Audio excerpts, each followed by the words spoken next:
ওনার দুই সন্তানের নামে দিগন্ত এবং সীমান্ত দুই সন্তানের নামে দুইটা ইউনিয়নের নাম করা হয়েছে। আমার সন্তানদের নামের সাথে মিলে গেছে ঠিকই, কিন্তু আমাদের সন্তানের নাম হচ্ছে আমার মীর সীমান্ত, মীর দিগন্ত। স্থানীয় সরকার প্রতিমন্ত্রী মীর শাহরম জনাব, ওনার এলাকার দুটো উপজেলায় কয়েকটা ইউনিয়ন হয়েছে।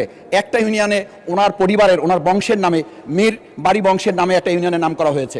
ওনার দুই সন্তানের নামে দিগন্ত এবং সীমান্ত দুই সন্তানের নামে দুইটা ইউনিয়নের নাম করা হয়েছে। মিরাকিলে আমার সন্তানদের নামের সাথে মিলে গেছে ঠিকই, কিন্তু আমাদের সন্তানের নাম হচ্ছে আমার মীর সীমান্ত, মীর দিগন্ত। আমার যদি টেনশন থাকতো সন্তানের নামে করার, তাহলে তো আমি ইউনিয়নের নাম প্রশাসনকে বলতাম যে রাখেন মীর সীমান্ত, না হলে মীর দিগন্ত। কিন্তু নামের আগে তো মীর নাই। মাননীয় স্পিকার, আল্লাহ বাঁচাইছে যে মাননীয় সংসদ সদস্য বলেনি যে বিজিবি নির্মিত যে ব্যাংক সীমান্ত ব্যাংক লিমিটেড ওটা আমার ব্যাংক। মাননীয় স্পিকার, উনি দয়া করে যে বলেননি যে খুলনা থেকে পার্বতীপুরে যে ট্রেন যায় সীমান্ত এক্সপ্রেস, সেটিও আমার ট্রেন। আমার চ্যাটার মাল।